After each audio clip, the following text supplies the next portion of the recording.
بسم اللہ الرحمن الرحیم۔ مصر سے تخت تک حضرت یوسف علیہ السلام کا ایمان افروز واقعہ۔ حضرت یوسف علیہ السلام حضرت یعقوب علیہ السلام کے بیٹے اور حضرت اسحاق علیہ السلام کے پوتے تھے۔ آپ کی ماں کا نام راحیل تھا۔ حضرت یوسف علیہ السلام بچپن ہی سے نہایت حسین و جمیل، نرم دل اور اللہ کے قریب رہنے والے تھے۔ حضرت یعقوب علیہ السلام کو اپنے تمام بیٹوں میں یوسف علیہ السلام سے خاص محبت تھی، کیونکہ وہ ان میں سب سے زیادہ نیک، معصوم اور صالح تھے۔ ایک دن حضرت یوسف علیہ السلام نے اپنے والد سے کہا، ابا جان، میں نے خواب میں دیکھا کہ 11 ستارے، چاند اور سورج سب مجھے سجدہ کر رہے ہیں۔ حضرت یعقوب علیہ السلام نے سمجھ لیا کہ یہ بچہ اللہ کا نبی بننے والا ہے۔ انہوں نے فرمایا، بیٹا، یہ خواب اپنے بھائیوں کو مت بتانا، ورنہ وہ حسد کریں گے۔ حضرت یعقوب علیہ السلام کے دوسرے بیٹوں کو یہ بات برداشت نہ ہوئی کہ والد حضرت یوسف علیہ السلام کو زیادہ چاہتے ہیں۔ حسد نے ان کے دل کو اندھا کر دیا۔ ایک دن انہوں نے کہا، ابا، ہمیشہ یوسف اور بنیامین کو ہم سے زیادہ چاہتے ہیں، بہتر ہے ہم یوسف کو کہیں دور کر دیں۔ انہوں نے والد سے کہا کہ یوسف کو ہمارے ساتھ جنگل بھیجیں تاکہ وہ کھیل کود کر خوش ہو۔ حضرت یعقوب علیہ السلام پہلے راضی نہ ہوئے، مگر پھر مان گئے۔ بھائیوں نے موقع پا کر حضرت یوسف کو کنویں میں ڈال دیا اور قمیص پر جھوٹا خون لگا کر واپس آ گئے۔ قافلے میں فروخت ہونا، اللہ کی تقدیر دیکھیے۔ ایک قافلہ وہاں سے گزرا، انہوں نے کنویں میں رسی ڈالی اور یوسف علیہ السلام کو نکال لیا۔ وہ انہیں مصر لے گئے اور ایک معمولی قیمت پر بیچ دیا۔ خریدنے والے عزیز مصر نے اپنی بیوی زلیخا سے کہا، اس بچے کو عزت سے رکھنا، شاید یہ ہمیں فائدہ دے یا ہم اسے بیٹا بنا لیں۔ حضرت یوسف علیہ السلام جوان ہوئے تو اللہ نے انہیں نبوت، حسن اور علم عطا کیا۔ ان کی خوبصورتی دیکھ کر عزیز مصر کی بیوی زلیخا ان پر فریفتہ ہو گئی۔ ایک دن اس نے دروازے بند کر کے کہا، آؤ یوسف۔ حضرت یوسف علیہ السلام نے فرمایا، میں اللہ کی پناہ مانگتا ہوں، میرا رب مجھے دیکھ رہا ہے۔ یوسف علیہ السلام نے بھاگنے کی کوشش کی، زلیخا نے پیچھے سے قمیص پکڑی اور وہ پھٹ گئی۔ دروازے پر عزیز مصر آ گیا۔ زلیخا نے الزام یوسف پر لگایا، مگر ایک گواہ نے قمیص دیکھ کر کہا، اگر قمیص آگے سے پھٹی ہے تو یوسف غلط ہیں، اگر پیچھے سے پھٹی ہے تو زلیخا غلط ہے۔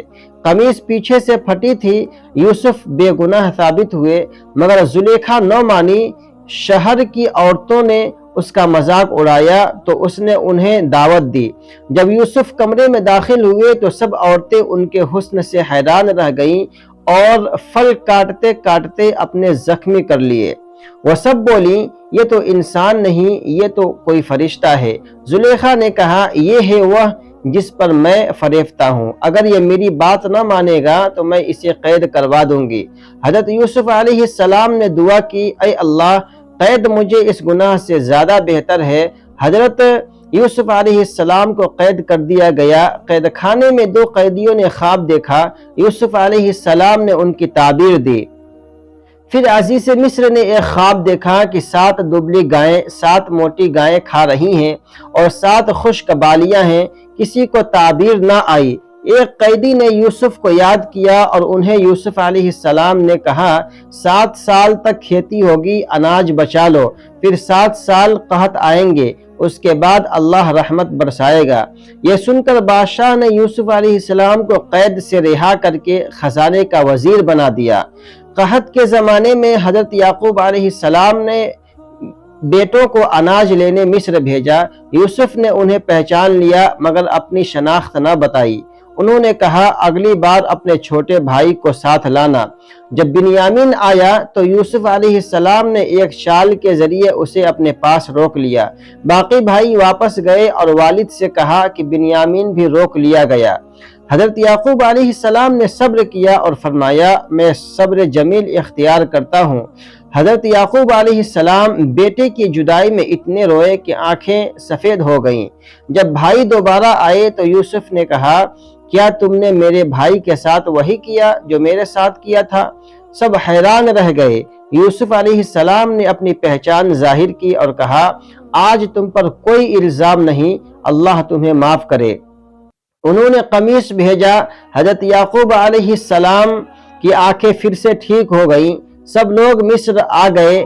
یوسف علیہ السلام نے والدین کو تخت پر بٹھایا اور بھائی سجدے میں گر گئے۔ یہی وہ خواب کی تعبیر تھی جو بچپن میں دیکھی تھی۔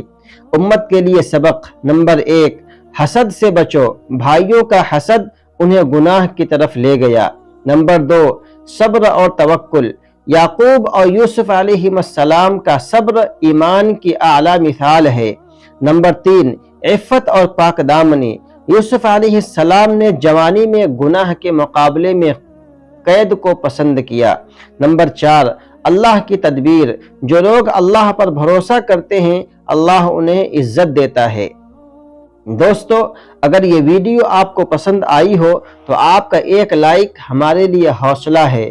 کمنٹ میں اپنی رائے ضرور دیں تاکہ ہم آپ کے لیے مزید اچھا کنٹینٹ بنا سکیں، اور ویڈیو کو شیئر کرنا نہ بھولیں تاکہ نیکی کا یہ پیغام دوسروں تک بھی پہنچ سکے۔ ہمارے چینل کو سبسکرائب کریں، بیل آئیکن کو دبائیں تاکہ ہر نئی ویڈیو سب سے پہلے آپ تک پہنچ سکے۔ جزاکم اللہ خیرا و احسن الجزاء۔ السلام علیکم ورحمۃ اللہ وبرکاتہ۔